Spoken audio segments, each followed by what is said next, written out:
प्रिया और प्रेम एक दूसरे से बेहद प्यार करते थे। फिर क्या, कुछ समय बाद ही दोनों के परिवार वालों ने उनकी शादी करवा दी। सब लोग बेहद खुश थे। प्रिया ने एक अच्छी बहू की तरह घर की सारी जिम्मेदारियां संभाल ली थी। कुछ महीनों बाद ही वो प्रेग्नेंट हो जाती है। चलिए देखते हैं क्या हो रहा है प्रिया के ससुराल में। वो सासू माँ, एक बात बतानी है। अरे इतना शर्मा क्यों रही है? क्या बात है, बता तो सही। वो सासू माँ, आप दादी बनने वाली हो। हैं? अरे वाह, इतनी बड़ी खुशखबरी! तूने तो मेरा दिल ही खुश कर दिया। अरे भाई, क्या हुआ? इतना शोर शराबा कैसे हो रहा है? कोई खुशी की बात है क्या? अरे मिठाई लाइए जाकर, आप दादा बनने वाले हैं। अरे वाह, क्या बात कर रही हो भाग्यवान! अभी ले आता हूँ। और बहू, तुमने तो मुझे बहुत बड़ी खुशखबरी दे दी। ये लो शगुन। कुछ समय बाद ही उनके घर गोद भराई का फंक्शन होता है, जिसमें बहुत से रिश्तेदार आते हैं। सभी प्रिया को आशीर्वाद और ढेरों गिफ्ट्स देते हैं। सबका इतना प्यार पाकर प्रिया खुशी से फूले नहीं समाती। ऐसे ही कुछ दिन बीतते हैं और फिर एक शाम घर में सभी लोग बैठकर बात कर ही रहे होते हैं। अरे बहू, देख, मैं तेरे लिए सोंठ के लड्डू बना रही हूँ, रोज खाने हैं। ठीक है सासू माँ। सुन बहू, ध्यान से किशमिश का डब्बा भी लेते आना, और हाँ, ध्यान से काम करना, ठीक है? अच्छा सासू माँ। अरे यार प्रिया, कुछ पकौड़े भी बना लेना, बहुत मन कर रहा है मेरा। ठीक है, मैं पकोड़े भी बना कर लाती हूँ। इस तरह प्रिया किचन में जाकर चाय और पकोड़े बना देती है और सबको लाकर देती है। तभी अचानक से उसे याद आता है कि उसकी सास ने तो उसे किशमिश लाने को बोला था। वो किचन में दोबारा जाती है और देखती है कि किशमिश का डिब्बा तो बहुत ऊपर रखा है। वो पास ही रखे स्टूल पर चढ़कर डिब्बा उतारने की कोशिश करती है कि उसका पैर फिसल जाता है और वो धड़ाम से गिरकर बेहोश हो जाती है। उसके गिरने की आवाज सुन सभी घर वाले किचन में आ जाते हैं। अरे ये क्या, बहू गिर गई! हाय प्रेम, जल्दी से हॉस्पिटल ले जा इसे। अरे ये क्या हुआ? अरे बहू गिर गई। हाय प्रेम, अरे जल्दी से हॉस्पिटल लेके जा बहू को। हाय भगवान, ये क्या कर दिया? जच्चा बच्चा सलामत हो बस। प्रिया, तुम्हें कुछ नहीं हो सकता। पिताजी, गाड़ी निकालिए, चलिए माँ, हॉस्पिटल चलते हैं फटाफट से। प्रेम और उसके परिवार वाले प्रिया को लेकर हॉस्पिटल जाते हैं। सुबह से शाम हो जाती है पर प्रिया को होश नहीं आता। वो आईसीयू में एडमिट हो जाती है। प्रेम अपने माता पिता को घर वापस भेज देता है और खुद हॉस्पिटल में रुकता है। थोड़ी देर बाद ही डॉक्टर आईसीयू से बाहर आते हैं और प्रेम से प्रिया की क्रिटिकल सिचुएशन के बारे में बात करते हैं। प्रेम जी, प्रिया की हालत बहुत क्रिटिकल है। हम बच्चे या माँ किसी एक को ही बचा सकते हैं। क्या? डॉक्टर साहब, आप ये क्या कह रहे हैं? डॉक्टर साहब, प्लीज मेरी प्रिया को बचा लीजिए आप। पर हाँ, अब आपकी बीवी कभी माँ नहीं बन सकती। कोई बात नहीं डॉक्टर साहब, आप प्रिया को बचाइए। प्रिया कभी माँ नहीं बन सकती। ये सुनकर तो मानो प्रेम के पैरों तले की जमीन ही खिसक जाती है। वो ये बात सब घर वालों से छुपाता है पर प्रिया को वो सारी बात बता देता है। कुछ दिनों बाद वो हॉस्पिटल से डिस्चार्ज हो घर जाती है पर अपने पहले बच्चे को खोने का गम और कभी माँ ना बन पाने की बात से प्रिया बहुत ज्यादा उदास और हताश रहने लगती है।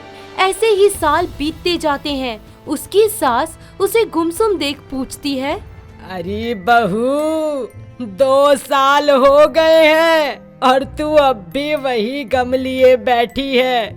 अरे कब तक ऐसे ही रहेगी? कुछ नहीं सासू माँ।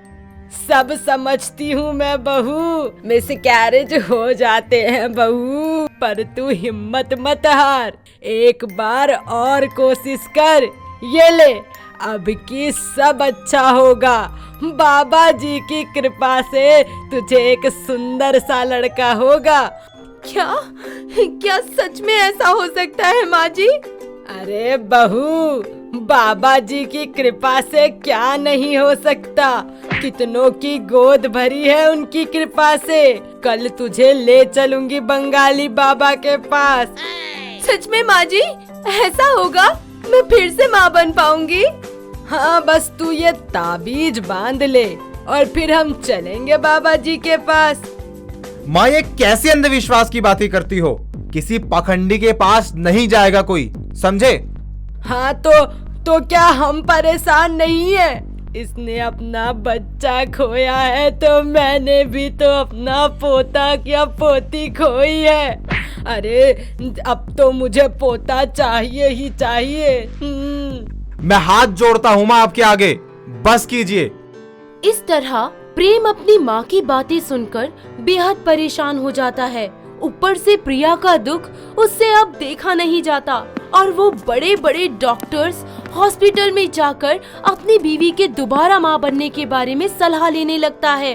तभी डॉक्टर हुड्डा से उसकी मुलाकात होती है और वो उसे सलाह देते हैं। प्रेम, तुम्हारी बीवी की रिपोर्ट्स मैंने देखी है और अब सिर्फ एक ही तरीका है मेरी नजरों में जिनसे वो माँ बन सकती है, और वो है सैरोगेसी। सैरोगेसी? ये क्या है? जो भी है डॉक्टर साहब, मैं करवाने को रेडी हूँ। तो ठीक है, बस आप किसी एक ऐसी महिला को ढूंढ लीजिए जो ये करवाने के लिए रेडी हो। सर, क्या आपकी नजर में ऐसी कोई लड़की है? अगर है तो प्लीज बताइएगा, और हाँ, पैसे की चिंता मत कीजिएगा, मैं कुछ भी करने को तैयार हूँ। जी, एक है तो सही हमारी नजरों में, लेकिन वो बहुत गरीब घर से है। नाम है वंशिका। 2 साल पहले भी सैरोगेट मदर बन चुकी है। ये रहा उनका कॉन्टैक्ट नंबर और एड्रेस, ये लीजिए। क्या पता वो आपकी मदद कर दे। आपका बहुत बहुत शुक्रिया डॉक्टर साहब। आप नहीं जानते कि आपने मेरी कितनी मदद की है।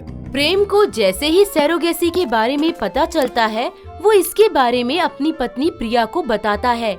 ये सुनकर प्रिया को आशा की एक किरण नजर आने लगती है। दोनों मिलकर वंशिका के घर जाते हैं और उससे बच्चे को लेकर बात करते हैं। नमस्कार जी।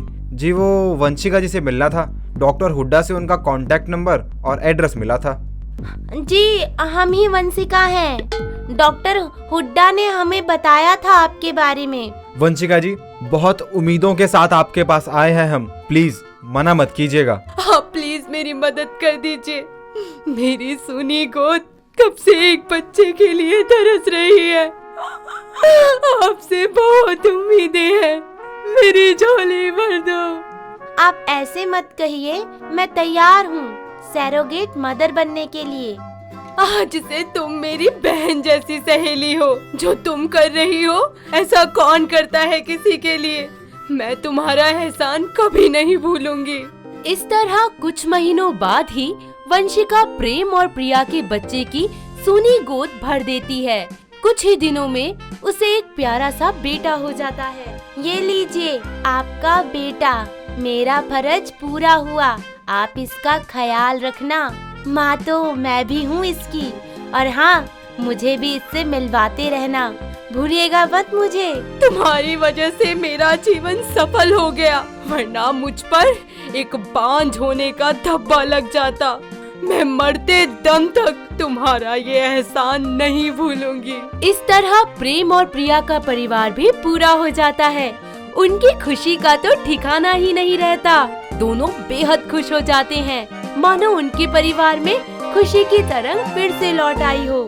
अगर आपको ये वीडियो पसंद आया हो तो इसे लाइक कीजिए, चैनल सब्सक्राइब कीजिए और कमेंट करके बताइए कि भविष्य में आप कौन सी कहानी देखना पसंद करेंगे।